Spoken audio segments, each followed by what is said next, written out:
अस्सलाम वालेकुम स्टूडेंट्स। जो हमारा लास्ट काम चल रहा था, हम कर रहे थे प्रिपरेशन ऑफ अल्केन को, और उसमें हमारा एक स्टेप रह गया था, वो था फ्रॉम कार्बोनाइल कंपाउंड। बाकी हमने कर लिए थे, हमने हाइड्रोजनेशन से कर लिया, उसके बाद हमने ग्रिगार्ड एजेंट से कर लिया, अल्काइल हाइड से कर लिया था। तो ये हमने फ्रॉम मोनो कार्बोक्सिलिक एसिड उसके साथ से हमने कर लिया था। और आज जो हमारे पास नेक्स्ट आ गया है और प्रिपरेशन का जो लास्ट स्टेप है वो आ जाएगा फ्रॉम कार्बोनाइल कंपाउंड। आज तो एक हम ये करेंगे कि कार्बोनाइल कंपाउंड को लेके हमने कैसे अल्केन को तैयार करना है, और उसके बाद हम उसकी फिजिकल प्रॉपर्टीज करेंगे। अल्केन की फिजिकल प्रॉपर्टीज कौन कौन सी हो सकती हैं। तो पहले आप देख लेंगे कि कार्बोनाइल कंपाउंड कौन कौन से होते हैं। तो कार्बोनाइल कंपाउंड की मैं बात करता हूं।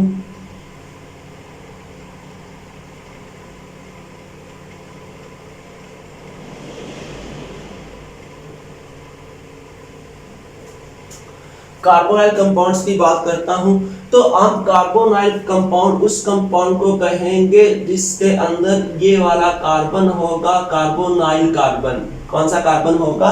कार्बोनाइल कार्बन होगा। हम उसको नाम दे देंगे कार्बोनाइल कंपाउंड का। और कार्बोनाइल कंपाउंड में हमने ये कहा था कि ये दो तरह के होंगे। नंबर एक आ जाएगा जी एल्डिहाइड। कौन सा आ जाएगा? एल्डिहाइड आ जाएगा। और इसके बाद नंबर 2 पे हमने लिया था कीटोन। कौन सा आ जाएगा? कीटोन आ जाएगा। अब एल्डिहाइड में हमने क्या काम किया था कि कार्बोनाइल कार्बन के दोनों एक जानब R होगा और एक जानब H तो मस्ट आएगा। और कीटोन में क्या था कि कार्बोनाइल कार्बन के दोनों जानब क्या थे? R थे। R क्या थे? अल्काइल ग्रुप थे। तो ऐसे कंपाउंड को हम नाम दे देंगे एल्डिहाइड का या कीटोन का। तो एक्चुअल में आज हमने एल्डिहाइड और कीटोन को लेके हमने इससे तैयार करना है किस चीज को? अल्केन को। किसको तैयार करना है? अल्केन को। हमने एल्डिहाइड और कीटोन को लेके यहाँ से तैयार करना है अल्केन को। तो हमने करना यहाँ पे क्या है कि हमने इसकी रिडक्शन करनी है। क्या काम करना है? हमने इसकी रिडक्शन करनी है।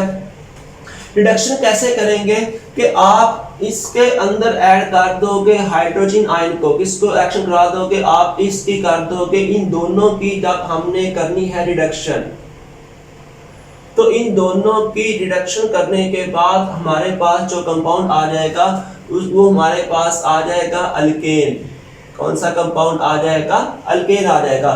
और याद रखें इसकी जो रिडक्शन होती है वो होती है जी, हमने यहाँ पे इस्तेमाल कर लेना है जिंक अमलगम को, और साथ हम इस्तेमाल कर लेंगे HCl को। तो ये जो अपर वाला है हमारे पास, ये वाला, इसकी जो रिडक्शन होती है ऊपर वाले कंपाउंड की रिडक्शन होती है कि आप यहाँ पे जिंक अमलगम, यहाँ पे जिंक और Hg, और उसके साथ आप इस्तेमाल कर लोगे HCl को। तो ये इसकी मौजूदगी में इसकी रिडक्शन होती है, और इसकी जो रिडक्शन होती है वो होती है हाइड्राजीन की मौजूदगी में। ये आ जाता है N2H, ये आ जाएगा N2H4 इसकी मौजूदगी में होती है। और साथ आप KOH को इस्तेमाल करोगे और उसके साथ हम इसको हीट करेंगे। तो जब हम ये इसको कंडीशन देंगे तो यहाँ पे हमने क्या काम किया है? हमने ये कर दिया कि इन दोनों की यहाँ पे हो सकती है इसकी रिडक्शन। अब पहले मैं इस्तेमाल करता हूँ, अगर हमारे पास एल्डिहाइड है। अब एल्डिहाइड को मैं ये ले लेता हूँ कि ये मेरे पास पड़ा हुआ है एल्डिहाइड सिंप्लेक्स में फर्स्ट टर्म लेता हूँ, एसिटाल्डिहाइड ले लेता हूँ, या मैं यहाँ पे फॉर्मेल्डिहाइड ले लेता हूँ। तो अब दोनों में से जो आप लोगों ने इस्तेमाल किया हुआ है उसने यहाँ पे इस्तेमाल किया हुआ है फर्स्ट केस में कीटोन को, हम एक एसीटोन को इसने इस्तेमाल किया हुआ है। तो ये मेरे पास पड़ा हुआ है CH3, यहाँ पे भी आ जाएगा CH3 और उसके साथ ये आ जाएगा CH3। जब मैं इसकी रिडक्शन करवाता हूँ, क्या काम करूँगा? इसकी रिडक्शन कराऊंगा। तो इसकी रिडक्शन होती है जिंक अमलगम की मौजूदगी में, और साथ आप इस्तेमाल कर लोगे HCl को। इसको इस्तेमाल कर लोगे साथ आप HCl को। तो जैसे ही आप यहाँ पे HCl को इस्तेमाल करोगे तुम्हारे पास जो हमारा कॉरस्पॉन्डिंग कंपाउंड होगा वो कन्वर्ट हो जाएगा अल्केन में। मसलन हमारे पास ये जो कंपाउंड है, ये कंपाउंड हमारे पास आ जाएगा CH3, आगे आ जाएगा CH2, इसके साथ आ जाएगा CH3, इसके साथ क्या आ जाएगा? H2O। क्या आ जाएगा? हमारे पास H2 आ जाएगा। जब हमारे पास एसीटोन है, हमने इसकी क्या काम करना है? हमने इसकी रिडक्शन करनी है। रिडक्शन में हमने यहाँ पे H2 को ऐड किया है। क्या काम किया हमने यहाँ पे H2 को ऐड किया है। तो H2 को ऐड करने की वजह से ये हमारे पास जो कंपाउंड आ गया है वो आगे क्या आ गया, प्रोपेन आ गया, उसके साथ वाटर बन गया है। अगर हम इस इक्वेशन को गौर से देख लेते हैं तो यहाँ पे H कितने थे, 4 ये वाले और 6 ये वाले 10 थे।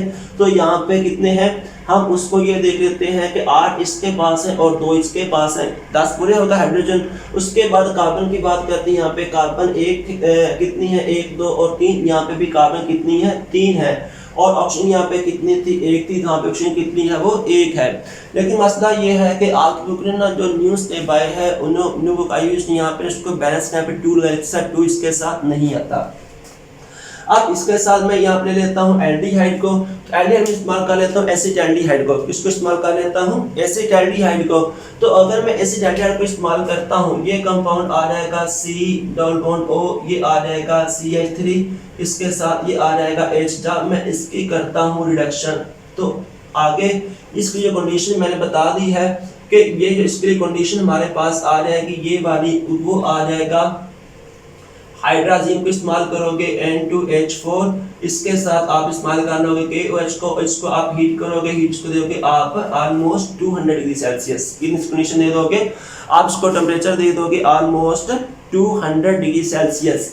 तो इसके दौरान हमारे पास जो प्रोडक्ट बनेगा वो प्रोडक्ट आ जाएगा जी CH3, आगे सिंगल बॉन्ड आ जाएगा CH3, ये होगा इथेन, जो कि क्या होगा, एक अल्केन होगा। और इसके साथ हमारे पास क्या बन जाएगा, वाटर मॉलिक्यूल आ जाएगा। तो ये नेक्स्ट मेथड था कि आप यही आगे काम ना एल्डिहाइड और कीटोन की रिडक्शन का चैप्टर नंबर 13 में दिया हुआ है कि मेंसन रिडक्शन और वुल्फ-किशनर रिडक्शन के नाम से। तो ये इंशाल्लाह हम ये एक्चुअल में काम यही है। अगर ये आप लोगों ने यहाँ पे याद कर लिया तो वहाँ पे जस्ट जाके आपको एक दफ़ा रिएक्शन रिवाइज करना पड़ेगा, बाकी आपको ये ऐसा पहले आता हुआ होगा। तो ये जो हमारा काम था अल्केन की प्रिपरेशंस का काम, वो तो हमारा मुकम्मल हो गया है। और इसके बाद आप मूव करते हैं इसकी फिजिकल प्रॉपर्टीज ऑफ अल्केन की जानब। स्टूडेंट्स, जो हमारा नेक्स्ट आ गया है इसमें हमने करना है फिजिकल प्रॉपर्टीज, और ये फिजिकल प्रॉपर्टीज हम कर रहे हैं अल्केन की। इसकी फिजिकल प्रॉपर्टी कर रहे हैं अल्केन की। तो अल्केन की जो हमने यहाँ पे फिजिकल प्रॉपर्टी डिस्कस करनी है, नंबर 1 हम इसका डिस्कस करेंगे, इसकी आप इसका बात करोगे फिजिकली, आप इसकी बात करोगे कि ये कौन सी स्टेट में होता है, फिजिकल स्टेट की आप इसकी बात कर लोगे। इसके बाद नंबर 2 पे आप इसकी सॉल्युबिलिटी की बात कर लोगे। इसके बाद नंबर 3 आप इसके मेल्टिंग और बॉइलिंग पॉइंट की बात कर लोगे। तो उसके बाद आप इसकी बात नंबर 1 आप इसकी बात कर लोगे फिजिकल स्टेट की, उसके बाद आप इसकी बात कर लोगे सॉल्युबिलिटी की, और नंबर 3 आप इसकी बात कर लोगे मेल्टिंग एंड बॉइलिंग पॉइंट की। और उसके बाद नंबर 4 पे इसकी आप विस्कोसिटी को लेके आ जाओगे। कौन सा आ जाएगा,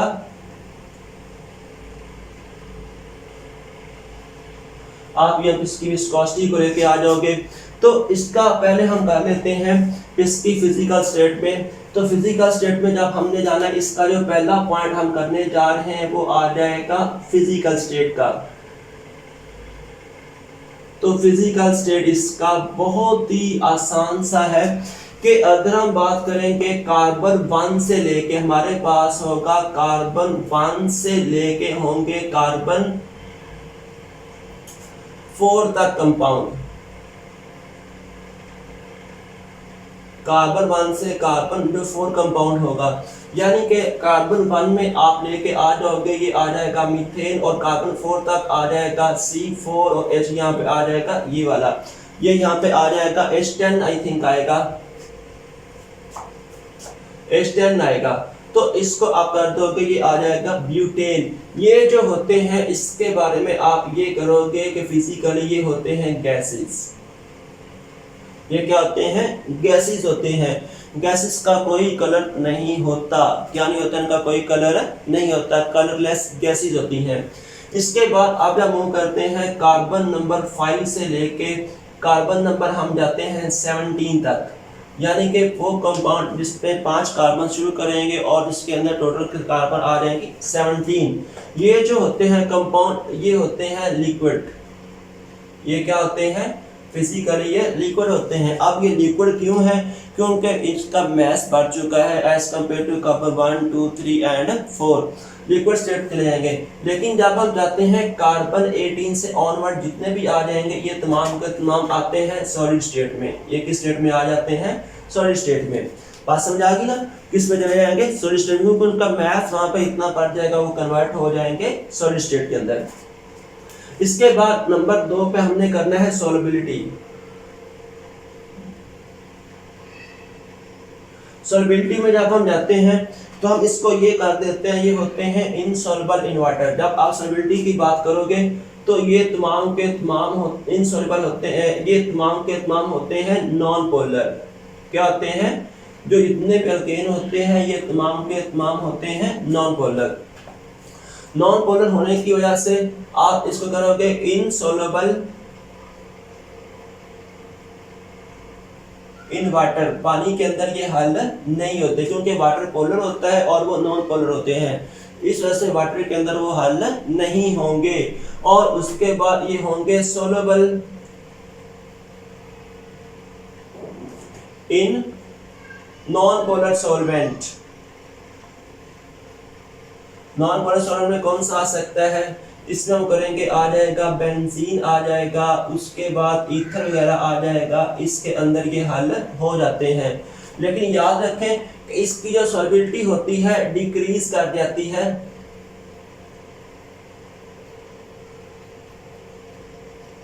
विद इंक्रीजिंग मास।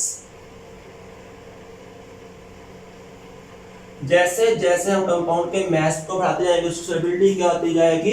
कम होती जाएगी। इसके बाद जो नेक्स्ट आ जाएगा वो आ जाएगा इसका मेल्टिंग पॉइंट और उसका बॉइलिंग पॉइंट आ जाएगा। नंबर 3 पर हम इसकी बात करेंगे, इसका आ जाएगा मेल्टिंग पॉइंट और आगे उसका आ जाएगा बॉइलिंग पॉइंट। खैर जो लिक्विड होते हैं या गैसेस होते हैं हम उसके बॉइलिंग पॉइंट की बात करेंगे, सॉलिड होते हैं उसका उसके मेल्टिंग पॉइंट की बात करोगे तो इसके मेल्टिंग और बॉइलिंग पॉइंट जो होते हैं वो भी डिपेंड करते हैं उसके मास के ऊपर। डिपेंड ऑन मास, कि इसके मास के ऊपर ये डिपेंड करते हैं। और उसके बाद इंक्रीजेस बाय इंक्रीजिंग मास।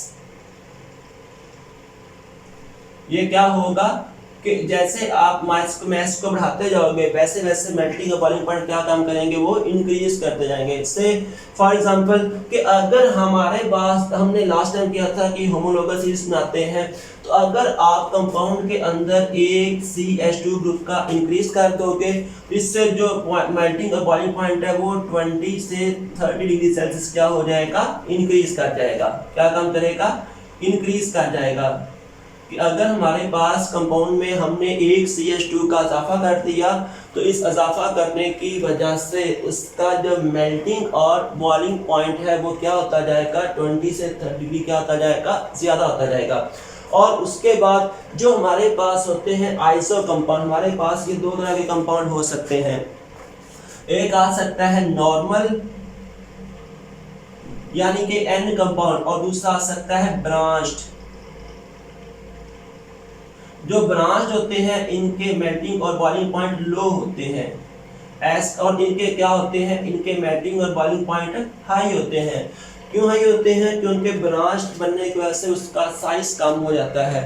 जिस तरह आपने किया था लास्ट टाइम क्रैकिंग में कि वो उसकी बर्निंग स्मूथ होती है क्योंकि उसका साइज छोटा हो जाएगा। और चूंकि नॉर्मल में एक लंबी चेन बनेगी उसका साइज चेन का बड़ा होगा, उस साइज के बड़ा होने की वजह से वो क्या होते जाएंगे? उसके मेल्टिंग और बॉइलिंग पॉइंट क्या होते जाएंगे? ज्यादा होते जाएंगे।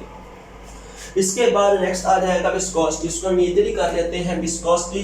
तो विस्कोसिटी भी just like melting and boiling point depend करती है मास के ऊपर। किसके ऊपर डिपेंड करती है? डिपेंड ऑन मास। कि अब क्या काम करेगा? इंक्रीजेस। क्या होगा? इंक्रीजेस बाय इंक्रीजिंग मास। जैसे जैसे आप मास को बढ़ाते जाएंगे विस्कोसिटी में क्या होता जाएगा? इजाफा होता जाएगा। और इसके बाद जो हमारा आज का काम था उसके रिएक्शन, उसके बाद हमने किया है इसका एक प्रिपरेशन का स्टेप था और उसके बाद फिजिकल प्रॉपर्टी के हमने 4 पॉइंट कर लिए हैं। तो ये हमारा फिजिकल प्रॉपर्टी और प्रिपरेशन यानी मुकम्मल हो गया और इंशाल्लाह हमारा जो नेक्स्ट काम आ जाएगा उसमें हमने ये करना है कि अल्केन्स के रिएक्शन किस तरह से होंगे, तो हम इंशाल्लाह वो हमारा नेक्स्ट लेक्चर होगा। अल्लाह।